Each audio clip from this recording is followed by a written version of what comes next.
EVM के विरोध तथा बैलेट पेपर के समर्थन में केंद्र सरकार के द्वारा ओबीसी जाति आधारित जनगणना न करवाए जाने के विरोध में आरएसएस भाजपा के द्वारा मुसलमानों के द्वारा मूल निवासी बहुजन महापुरुषों का अपमान करने के विरोध में बोधगया टेम्पल एक्ट 1949 के विरोध तथा असंवैधानिक वक्फ संशोधन विधेयक 2025 के विरोध में भारत मुक्ति मोर्चा, राष्ट्रीय पिछड़ा वर्ग मोर्चा, राष्ट्रीय परिवर्तन मोर्चा, बहुजन क्रांति मोर्चा, राष्ट्रीय मुस्लिम मोर्चा के द्वारा संयुक्त रूप से 1 जुलाई को भारत बंद का आह्वान किया गया। ये जानकारी भारत मुक्ति मोर्चा के प्रदेश कार्यकारी अध्यक्ष जगदीश प्रधान ने वीरवार को स्थानीय बैंक कॉलोनी स्थित अंबेडकर भवन में आयोजित पत्रकार वार्ता में दी। पत्रकार वार्ता को संबोधित करते हुए जगदीश प्रधान ने बताया कि ये भारत बंद भारत मुक्ति मोर्चा के राष्ट्रीय अध्यक्ष वामन मिश्राम के नेतृत्व तथा राष्ट्रीय पिछड़ा वर्ग मोर्चा के राष्ट्रीय अध्यक्ष विकास पटेल के सहयोग से शांतिपूर्ण तरीके से होगा, जिसमें उपरोक्त संगठनों से जुड़े पदाधिकारी आमजन को साथ लेकर शहर में प्रदर्शन करते हुए उपायुक्त कार्यालय तक पहुंचेंगे तथा राष्ट्रपति के नाम मांग पत्र सौंपते हुए उपरोक्त मांगों को पूरा करने की गुहार लगाएंगे। अभिषेक ठाकुर की रिपोर्ट। मैं जगदीश प्रधान, प्रदेश कार्यकारी अध्यक्ष भारत मुक्ति मोर्चा हरियाणा। प्रेस कॉन्फ्रेंस हमारी 1 जुलाई को हमारे संगठन के द्वारा राष्ट्रव्यापी भारत बंद की घोषणा की हुई है। उसके उपलक्ष्य में जो हमारे मुद्दे हैं उनको हम जन जन तक पहुंचाने के लिए ये प्रेस कॉन्फ्रेंस पूरे हरियाणा में करने जा रहे हैं। क्या मुद्दे? हमारा सबसे बड़ा मुद्दा है व्यवस्था परिवर्तन। जो भारत के अंदर 75 साल आज़ादी के बाद भी संविधान पूर्णतः लागू न होकर प्रत्येक जनता को आज़ाद नहीं किया गया, आज भी गुलामी महसूस कर रही है, उसके विरोध में हम इन मुद्दों पर काम कर रहे हैं। पहला मुद्दा है हमारा जातीय जनगणना का। जातीय जनगणना का मुद्दा हमारा काफ़ी समय से पुराना है। काशीराम जी ने ये नारा दिया था कि जिसकी जितनी संख्या भारी उसकी उतनी हिस्सेदारी। उस हिस्सेदारी के लिए हम काम कर रहे हैं, क्योंकि भारत के अंदर संविधान के अंदर कैटेगरियों का निर्माण किया गया। 6743 जातियाँ जिसके अंदर भारत पूरा बसता था, उन जातियों को बाबा साहब ने इकट्ठा करके समूह बनाए, SC, ST, OBC, माइनॉरिटीज और जनरल।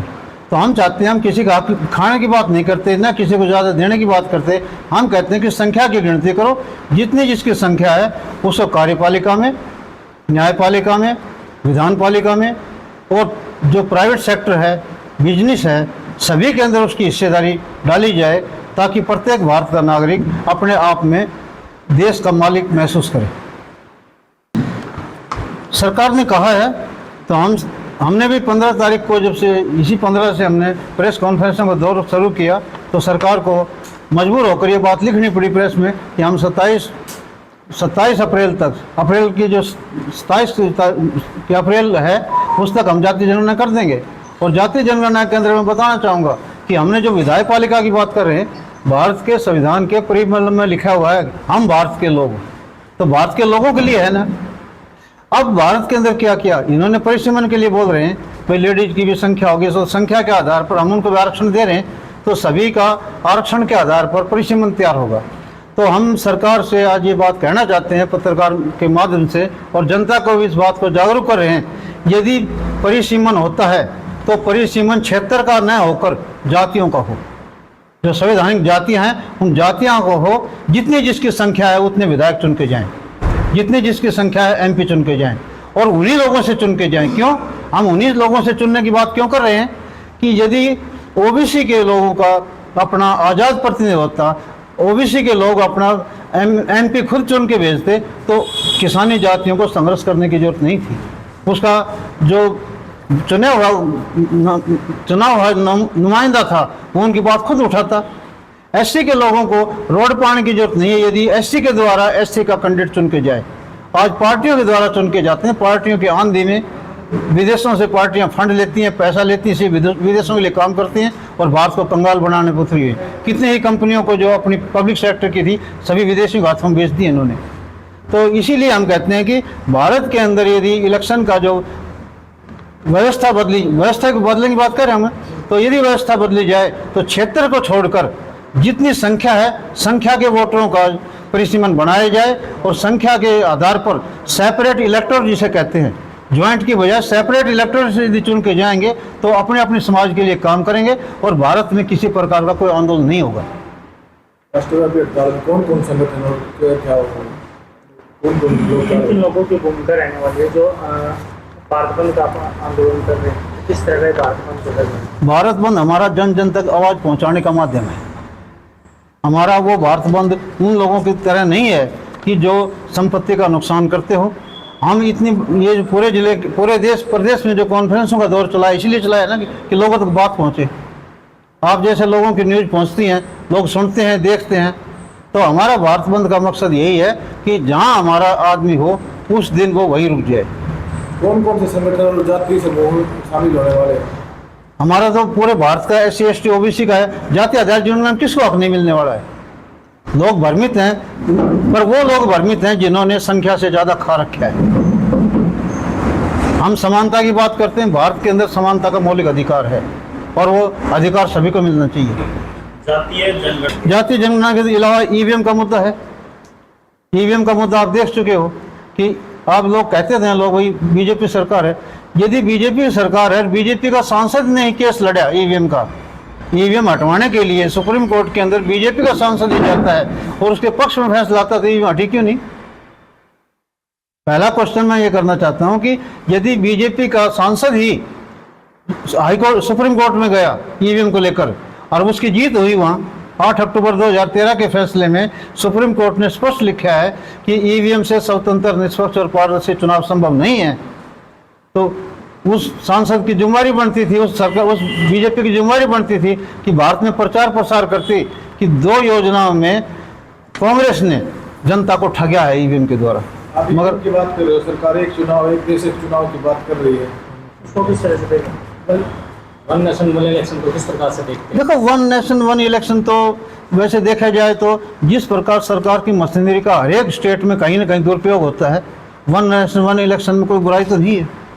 दूसरा, जो हमारे जैसे जो संगठन हैं जिनके पास पैसा नहीं है, उनका भी यदि सांसद खड़ा है उसके साथ MLA अपना आप काम करेंगे तो काम जल्दी निपटेगा और विचारधारा पे काम होगा। क्या आपका संगठन इस चीज का विरोध करता है? वन नेशन वन इलेक्शन को लेकर?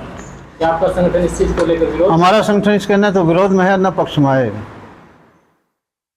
इसको लेकर ये है कि हम एक बात कहना चाहते हैं, यदि आपको पत्रकारिता जनहित के लिए मिली हुई है तो आपको जनहित का काम करना चाहिए। मगर इनको लाइसेंस जो मिला हुआ है प्राइवेट सेक्टर के कॉलेजों को, स्कूलों को, ये चैरिटी के नाम से मिला है। और चैरिटी का मतलब सभी समझते हैं धर्मार्थ, उपकार, और इनका जो बायला जो उसमें लिखा है कि ये गैर लाभकारी संगठन है। तो गैर लाभकारी संगठन है तो ये फीस क्यों ले रहे हैं? ये चंदा करके पढ़ाएं लोगों को, जैसे और भी स्कूल रहते हैं, जैसे धार्मिक स्कूल हैं, वो चंदा करते हैं, सेठों से पैसा लेते हैं, पढ़ाते हैं, वो फीस थोड़ी लेते हैं। जितनी भारी भरकम फीस इन प्राइवेट स्कूल वालों ने लगाकर आज देश की जनता को खोखला कर दिया है। मजदूर की तो औकात ही क्या, जो 1 क्लास के ऑफिसर के भी यदि 2-3 बच्चे पढ़ रहे हैं तो उसकी भी तनख्वाह में एडजस्ट करना भारी पड़ रहा है। सरकार सबका साथ सबका विकास के नारे पे काम कर रही है, देश के राष्ट्रपति भी इस चीज़ के ऊपर, यदि इस चीज़ के ऊपर आप बात कहेंगे तो हम विचारधारा की बात करेंगे। भारत के अंदर शासनकर्ता जमात जो है वो कहने को कुछ है, जिस तरह कहते हैं कि भेड़िए की खाल में भेड़ की खाल ओढ़ी हुई है, अंदर भेड़िया बैठा है। ये इनकी विचारधारा की मामला है। विचारधारा से सभी को साथ लेकर चलने की बात करते हैं। जो साथ लेकर चलने की बात करते हैं तो ये गरीबी क्यों रही? आज तक 11-12 साल तो इस सरकार को भी हो गए। 11-12 साल सत्ता हाथ में देखकर देखो गरीबी कहाँ रहेगी, क्योंकि गरीबी उन्होंने काम नहीं किया। गरीबों को 5 किलो राशन देकर उनको अपाहिज बनाने का काम किया। और कौन सा मुद्दा है आपका अगर बात करें? हमारा टेम्पल के ऊपर है। भारत में कहीं भी किसी धर्म के ऊपर दूसरे धर्म का हस्तक्षेप नहीं है। धार्मिक स्वतंत्रता है, मगर सरकार ने कानून बनाकर बुद्धा टेम्पल का जो मैनेजमेंट है वो ब्राह्मणों के हाथों में दे रखा है। और किसी भी आप देखते हो किसी भी धर्म के केंद्र के आसपास अधर्मी कार्रवाई कोई भी नहीं होती उसके 200 मीटर के दायरे में। मगर वहाँ पर जो है ना, पंडित पुजारियों के द्वारा वहाँ पर पिंडदान का प्रोग्राम किया जाता है जो बौद्ध धर्म की विचारधारा के विरोध में है। तो हम चाहते हैं कि ये इस जो हमारी विश्व स्तर की धरोहर है, यहाँ पर विश्व स्तर के लोग आते हैं बुद्धा को देखने के लिए, और जब यहाँ का जो ड्रामा देखते हैं तो उनके ऊपर बहुत असर पड़ता है। तो ये बौद्ध भिक्षुओं को ही इसका पर्यटक स्थल बनाया जाए और उनके हाथ में मैनेजमेंट दिया जाए। क्या करेंगे, कैसे देख रहे हैं?